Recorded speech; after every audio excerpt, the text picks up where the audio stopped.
Just to introduce ourselves, for those who weren't in the morning session for me, my name is Tim Hallis. I am course leader for music technology at Hills Road in Cambridge, and also have a cross-college role as the digital teaching learning lead, shortly to be renamed Head of Digital Pedagogies. And I'm Ros, and I'm one of the music teachers at Hills Road, having joined the college just under 2 years ago. So we are going to talk a little bit about how we're using technology in both the music courses that we run here. We'll give you a little bit of background on both of the courses and then the college itself, and then we'll talk in depth about each courses and then kind of the applicability to others at the end. So just a quick overview of music tech. So music tech A-level, for those of you who don't know, because it's quite different to the B-tech and music A-level, there are 4 components, and it is very much focused on the sort of production side of music. There's very little actual core music content in it at all. So students are expected to complete a 3-minute recording, a 3-minute composition, and then they have to do some listening and analysing, but rather than in the music where they're analysing the music, they are analysing the production. So how was this recorded? How was this made? How was this produced at different historical periods? And then the producing and analysing is a practical paper where they ask questions about unfamiliar audio, and they have to produce and do tasks to it. 3/4 of the course is taught by me, with one in year 12, and I teach the entirety of the year 13 course, and one module of that is taught by one colleague in year 12. But as well as the actual music technology, technology in itself is at the heart of all elements of my teaching. Meanwhile, in music, we follow on from the core skills tested at GCSE, I suppose, and before that. So there are 3 components: there's a performing component and a composition component. For us, we follow the Edexcel specifications. So 20% of that composition is sort of free composition or composition according to a brief, and then the other 10% of that is compositional techniques. So for us, we do bark roll with some of our students and remix with some of our students. And then all the students sit a listening and appraising paper at the end of the course.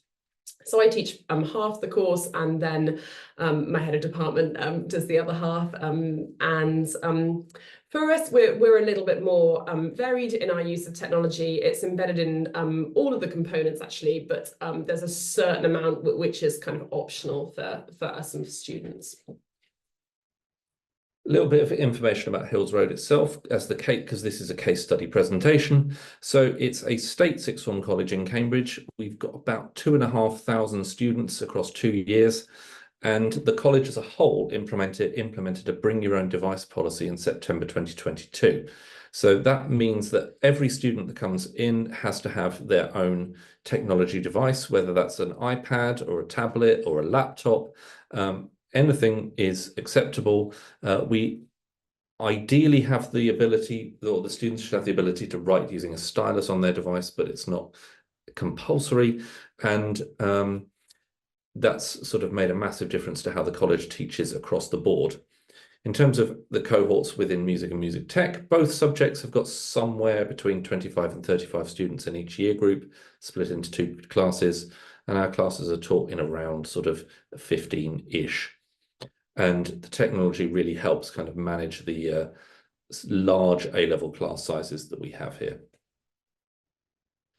In terms of music tech, my classroom now is almost entirely paperless. Students all have online notes. All the notes they will make are digital, and they can then embed sort of images, photos, videos into their notes, and everything they kind of make is always stored online.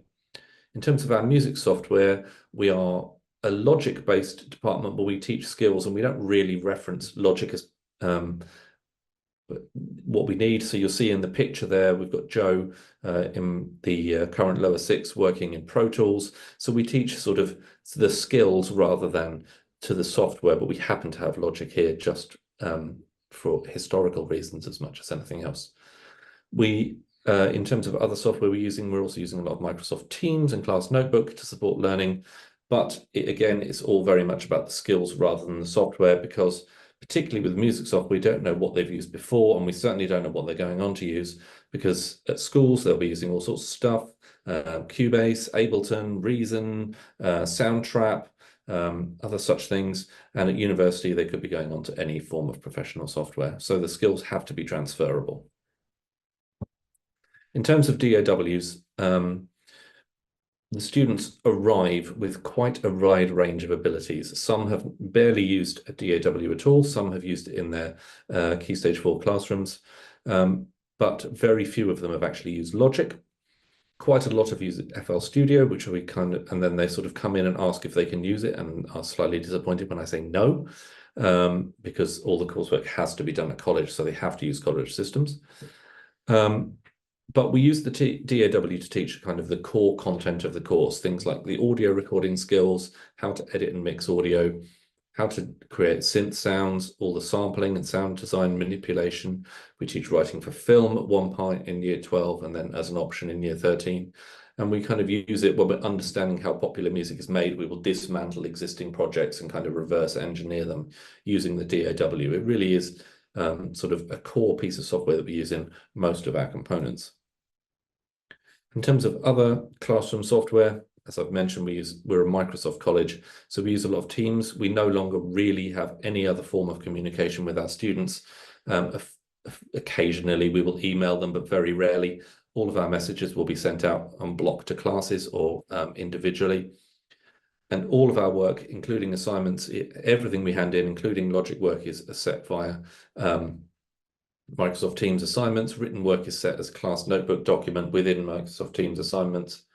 And we will use it also for all sorts of other things. So you can see here a screenshot of a progress tracker that I've been using for their compositions. So they will log their coursework progress in here. They will record audio feedback. You can see that a student has uploaded a draft of their work. And I can record feedback and they can type in their comments as well. It does mean this method, rather than having documents and pages everywhere, students can have all of their work online for easy access. They can access it anywhere in the world. It's always backed up. If it's stored on the cloud, it's stored everywhere for them always to have, and they can't leave it on the bus. But because it's embedded within Teams and the Microsoft system, it's automatically backed up by the college. Other things we're exploring and using, or I'm using, particularly I use a lot of online whiteboards. So I will write up my notes onto my digital screen and I can kind of use it like a normal whiteboard, but I can also embed images. I can take photos of stuff on the floor and immediately put it up on the whiteboard for the students to see, and then I can share that instantly. So rather than them having to take photos of my whiteboard or it instantly be forgotten, I can just immediately share my whiteboard with them and they've got all the notes I wrote up on the board from the lesson. We do a lot of collaborative working through shared documents and shared whiteboards, and we can sort of all work on those and find those as backups. We've also started to embed AI into our teaching. So you can see here in my image, I've got an online whiteboard that I've used on the screen. They've worked on some big bits of paper that we've then scanned with my phone, uploaded to the whiteboard, and used AI to analyze what the students have written so they can really summarize exactly the key points of what they've written. And it's taken the words and put it into a really clear system. So we're teaching the students how to use AI appropriately. So we're not using it for plagiarism, we're using it for summarizing, paraphrasing, rewriting, and analyzing. Okay, so I'm going to talk to you a little bit about some of the ways we use technology in music. So for the performance component, essentially, we're using our tech for admin tasks, really. We always ask students to use Class Notebook to upload their scores prior to their performance assessments so that we just have that to hand ready to go for those. Following a performance, the student will then receive their recording back and then they do some self-assessment. So we ask them to do that and again to upload it to Class Notebook before we then kind of give them their feedback. We tend to do our mark sheets by hand during performances. That's just the way that both Kate, my boss, and I like to work. But I suppose it would be entirely possible to do those using Class Notebook as well. And then we kind of hand those back to students in lessons and they are responsible for uploading them. In terms of composition, our kind of chosen notation software is Sibelius and MuseScore. And then we also offer students the option to use logic if they wish to do their composition work using that. As Tim has kind of emphasized throughout the day, we're not particularly wedded to the software. We just want the software to be a tool that helps them to compose creatively.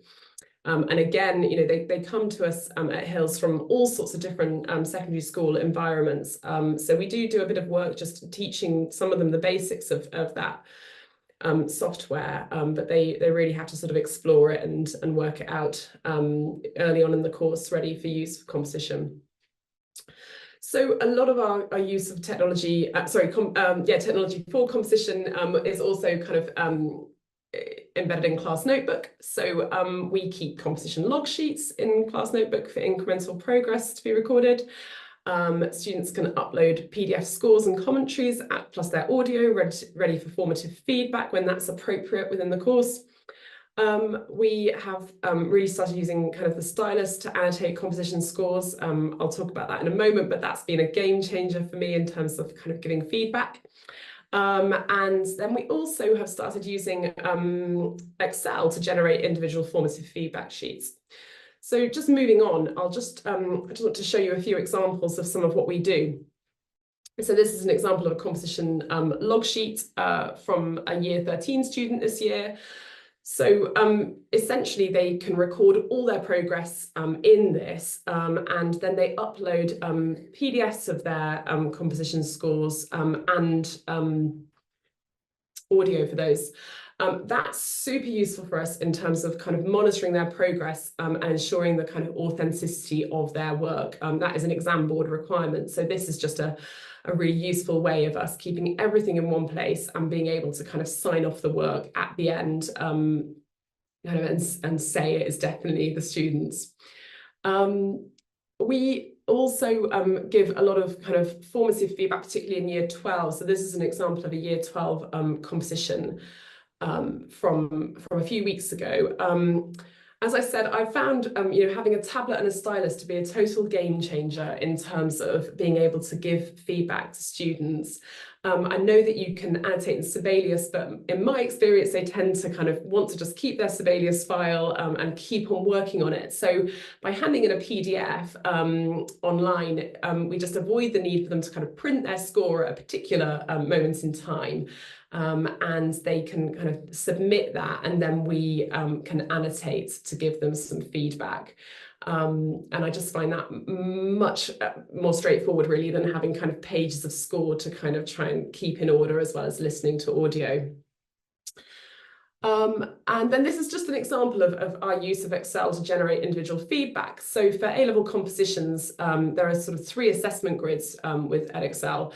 And we have sort of started using a big spreadsheet essentially to give feedback for each assessment grid. And we kind of put that all in this tab called marks and comments. And then our very tech-savvy administrator, Toby, has made a way for us to kind of generate a student report.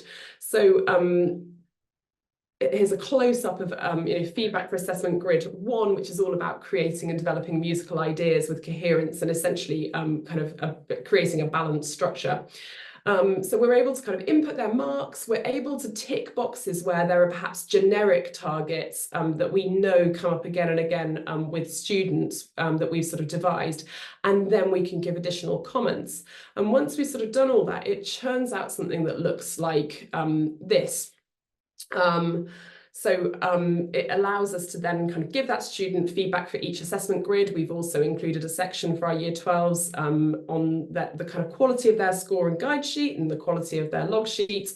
And then there's this lovely kind of bar chart that just gives them a very quick visual overview of kind of what is great about their composition and perhaps the assessment grids that they might need to kind of work on a little bit more. We found this sort of format super useful in terms of reducing the time, perhaps a little bit, that it takes to give feedback to all of the students, but also giving them kind of really comprehensive feedback in a kind of slick and easy to kind of see format. That's composition. And then for listening and appraising, again, there's more kind of tablet and stylus use going on in our department at the moment for chorale marking and set work analysis. We have enjoyed using Class Notebook, the collaboration space, and also something called Padlet for essay planning. Particularly that's useful for collating wider listening examples, which is one of the things our students struggle with a lot. And we still, we still do some paper-based activities. When students do an exam practice question or they write an exam essay in time conditions, we ask them to upload that. We either mark it, on paper, or we'll ask them to upload it and mark it kind of once it's there on Class Notebook. From September, we're going to be using our interactive online whiteboards too for Bach chorale work and set work analysis as well. In music, we haven't been given one yet. Music technology and Tim are a bit ahead of us on that, but we're looking forward to kind of using that technology to hopefully kind of save some time and make it really easy for our students to kind of access resources for those areas. So just a little example of chorale marking with the stylus. So that's all kept in one section of the OneNote of Class Notebook for our students to kind of look at. And then on the right hand of your screen, there's a little excerpt from Batman, one of our set works. And it's just been super useful to annotate for the students, where am I looking in the score as I'm listening, for instrumentation, for texture, etc. And then the next slide just shows a collaboration space for essay planning. So we we distribute this page to our students in groups of 3 or 4, and they work on it at the same time in groups. And then they can kind of see other people's ideas and particularly kind of glean wider listening examples for their essays, which are super important. Another way of doing that that my colleague Kate has been trying out is using Padlet to do the same thing. That's quite nice because it's got a little bit more flexibility to move all these little boxes around and sort of, a bit more of a kind of fluid format perhaps for collaboration than OneNote and collaboration space. Great, I'm going to hand back to Tim for the benefits. So one of the main reasons we've found that using technology like this in our classroom practice has made some of the admin management significantly easier. We're no longer kind of having to chase homeworks being handed in physically. They can't argue that the dog ate it on the way home because it's online. It should be there. They've either done it or they haven't. And we can see when they access it. We can see if they've even looked at it. We can see how late it was, all of that sort of stuff. It's made the admin process of kind of collating everything and keeping everything together great. And it means we can see what the notes they're making. So if we can go through their classwork as well, we can actually see if they're sort of making appropriate notes or they're making too many or not enough. It's made sort of marking significantly the process much simpler in terms of we can mark, it uploads the marks straight to our mark book and it gets sent straight back to the students so they can get instant feedback and they can always go back and it will always output data so we can link it through and we can track the data over time. So we can actually see is there a pattern with students missing particular pieces of work? So we can kind of, it sort of does a lot of the data management and the data work that teachers need to do for us. So we can kind of output that to Excel or however, and we can kind of keep an eye on it. As we've already mentioned, everything is automatically backed up. So even if, heaven forbid, a logic project or a Sibelius project got completely corrupted, if they've been uploading works in progress, we can still hear what they've done and what they can hear what they've done, so they can potentially recreate it, and we can hear that work has been achieved. So it's not lost forever. And it means that they can work anywhere in the world because we've got some students who travel quite long distances, so they can access their work on trains while they're working, traveling home. And they can sort of work on stuff at home without, there's no way they can forget their work. It's always with them wherever they go. We are aware of the kind of mental health issues around kind of worrying about work when they're on holidays, but it does mean the benefits slightly do outweigh that.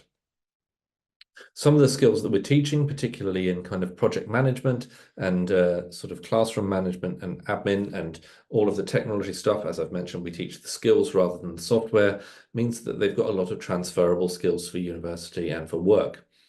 because a lot of the sort of Microsoft stuff we're using is no longer taught at schools lower down, it means that they are kind of getting that sort of those or those sort of sideways skills that aren't necessarily taught elsewhere, preparing them for other things that they might go on to. And in terms of having the music software that we do have those we have the sort of DAW for those that prefer that output, and we have the kind of traditional notation software for those that want to work in that media. And we've got both, and students will use both depending on the task that they're doing. In terms of drawbacks, one of the kind of big critiques I get from a lot of staff, not even just in the music department, is that the current examination system requires students to be able to write by hand, which is a fair challenge. It does. And if my classroom is entirely paperless, how on earth do they get the practice to write those papers? Well, the simple answer is they still do write for those exam papers. It's just I won't make them write for every single paper that they do. Some of them I will upload and allow them to write either with a stylus or type their answers. But when it comes to the big mocks, they do get to the right. But I'm aware that other subjects do more writing than I do, and they still get the chance to write in their lives. And if they want to print things out and upload it themselves digitally, I'm very happy for them to do that. But that is their choice and their prerogative rather than something that I'm going to do for them.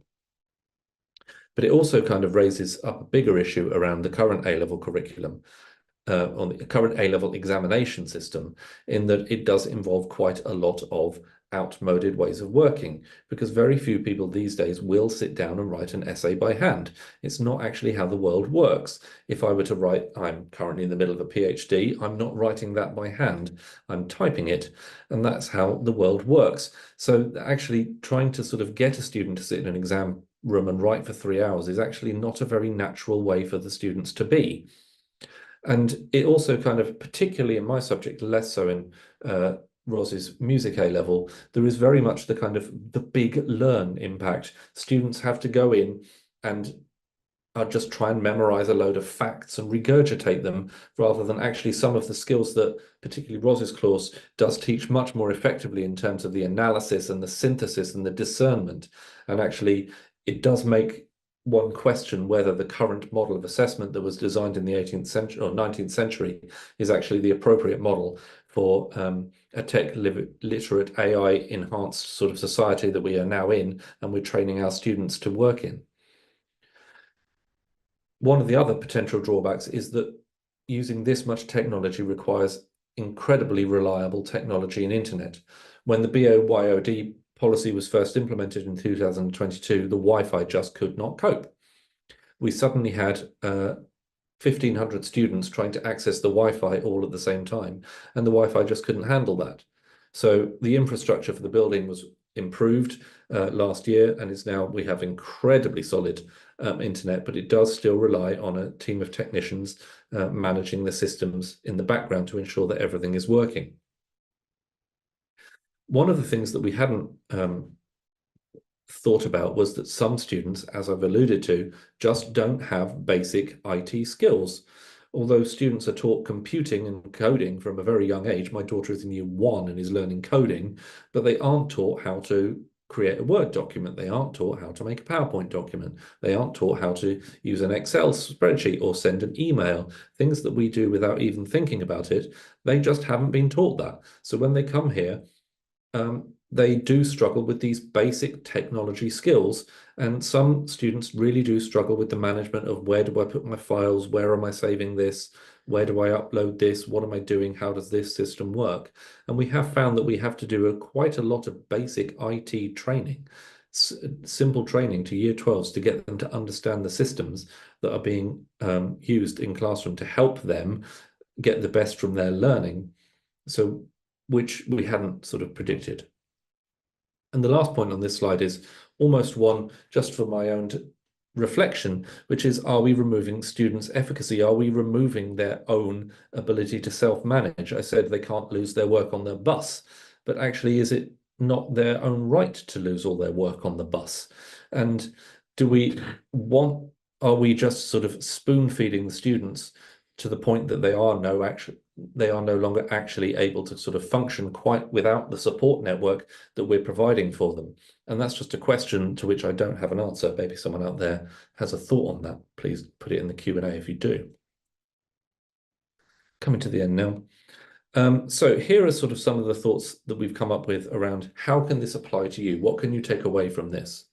And the questions I want to start with are sort of think about how you use technology in your teaching. Are you teaching the software or teaching the skill? Because I've seen an awful lot of observations over the years of people teaching very specifically how to use this DAW in this way to create this effect. And I've seen and heard of sort of teachers who know how to get 100% for their students in the composition mark scheme by doing this, follow this process in this DAW, create this part, create a baseline and a melody and this, and you'll get full marks. Are we teaching them the skills, or are we teaching them to pass, or are we teaching them software? And it is something that we need to reflect on. And it's something that I'm very deliberate about in my teaching, is that I try and indicate that logic is not the only way. There are many other perfectly good DAWs that they will come across in their career. I've changed DAW about 5 times in my professional life, depending on what's available in each school. So something else to reflect on is if the A-level students that we're picking up are surprisingly tech illiterate in terms of they know how to use the apps on their phone, and they know how to use what they want to use, but they haven't learned how to use the tools that we need them to use. Is this something that needs to be reflected further down the education system? Do we need to go back to an element of actually teaching students how to use computer software, tablet software, whatever they're working on? Do we need to teach them how to actually input data for sort of on a spreadsheet? Do we need to teach them how to write a letter? Do we need to teach them how to write an email? Do we need to teach them how to make a presentation? Is this something that needs to be taught further down the curriculum? And I don't have an answer to that, but it is something that we need to consider, and something potentially those of you who are working further down the key stages could reflect on as well. And the final point I'd like to kind of reflect on is actually, what do we want the technology to offer? And don't use it for the sake of it. So you saw on one of my slides earlier, I had big bits of paper because what I really wanted them to do was scribble on the floor and actually get active and actually talk and think and discuss and use those higher order thinking skills and actually apply what they knew on some bits of paper. And actually the technology was a hindrance there, because it would have meant they were all staring at a screen individually rather than collaborating and discussing, which is what I wanted them to do. So the technology really does come with a very big caveat. Don't use it for the sake of it. Does it add to what I'm doing? And if it does, then it's a great tool. But if it doesn't add to what I'm doing, then it's not necessarily the right tool. And this is my personal bugbear. We're actually coming into land quite a little bit early, but we've got some final thoughts on the little case study here. So technology is now absolutely integral to music teaching at Hills Road. Well, I personally couldn't go back to using it. Not having technology in my classroom, I wouldn't ever give up my digital whiteboard. I'd be kicking and screaming before they took my digital board away from me. And it's embedded into all areas of the teaching. As you've seen from the examples we've given, we use it for both creative tasks and just academic management tasks. And it has made life so much easier in many respects. And I personally wouldn't go back to not using tech. I don't know if you've got anything finally you'd like to add there, Ros. No, I feel exactly the same way about it. I mean, for me, my introduction to it has very much been kind of through COVID. I think COVID has had the most enormous kind of it's given us the most enormous shift in the way that we are kind of working in schools. I certainly saw that in my last school. You know, I remember starting teaching just over 10 years ago, and we had we're quite forward thinking at the school we were at. We had a kind of a chap who ran digital innovation in teaching, but loads of the staff just thought, what is the point of this job? And now we've seen, I think particularly with the pandemic and new ways of working, why this is such a useful tool and such an important thing to be introducing our students to at this point in their kind of educational journey. So we've now got a few minutes for some questions before your next break. So here are our job titles and contact information. So if you want any further information, do drop us an email. There's my X handle there if you're on what I know as Twitter, but now is apparently X. And my Twitter is pretty much education focused. Sorry, my X is pretty much education focused. But do drop us an email if you have any questions that you don't want to ask now. Otherwise, we'll see if there are any questions. Thank you both. That was so interesting and lots of brilliant insights. I appreciate your time. We've got a question and a comment. So I'll go for the question, then we can pick up the comment. Adam has asked, how important do you think it is that students have a basic training in a particular DAW and assist each other to learn key commands, best practice, etc.? How important, sorry, is it in the Q&A? Can I read that? It is, yes. How important do I think it is that students have a basic training in a particular DAW and assist each other to learn key commands, best practice, etc.? It depends on the student, which is a bit of a cop-out answer. I don't think it's important to learn any particular DAW. I started out my life in Cakewalk, and then I moved to Cubase, and then I moved to Logic. And you just learn what's in front of you. I think it's more important that students have an understanding of what a DAW does rather than learning actually the key commands for anything specific. I don't think they need any particular training. I take students in at sixth form who've basically never really used a full-scale DAW, and they pick it up within days. So I hope that answers that, Adam, but basically I don't. Yes. Great, thank you. And then just a couple of comments. So Matt, who we're going to hear from in about half an hour actually, has said, in 14 years of teaching music technology to undergrads and postgrads, teaching skills rather than software seemed to prepare students well for interesting jobs after they graduated, but was not always popular with the university itself, which wanted to go for software specific certification. And yes, just a couple of good comments. That's an interesting, can I respond to that? Absolutely. So that's an interesting comment in that it would be interesting to know what the university or college's reason for that would be, and I suspect that's on the part of the university, and Matt can come back in the comments and say, I suspect it's a selfish thing because it looks like they've got more qualifications for their students rather than necessarily being the best thing for the student. But it sounds like Matt did want to go down that path but wasn't happy, and it sounds like the university probably wanted to get all those nice juicy, look, we got these qualifications out of them. Absolutely. Right, we don't seem to have any more comments or questions, so it looks like we can finish up a little touch early on this session. Matt's just replied there to say the university saw software specific qualifications as good for marketing and recruitment, so yes. Fair enough. Yeah. Just looking at Nick's comment as well about learning the DAW is quite simple. I think you're absolutely spot on. It's then the creative process where they need help. It's those tools where we have to kind of think very carefully, certainly in music, about how we're kind of facilitating them to be creative on that DAW. And I think that is one of the both types of software in terms of presenting composition work to an examiner, both notation software and DAWs kind of can have pitfalls. And I was looking at a student's work the other day, and she'd written everything in 4/4 because that's just what Logic had kind of given her as a default time signature, and just getting them to remember to be as creative as they can within kind of perhaps some of the constraints that the programs tend to kind of place on them without them even being aware of it. So fabulous, great.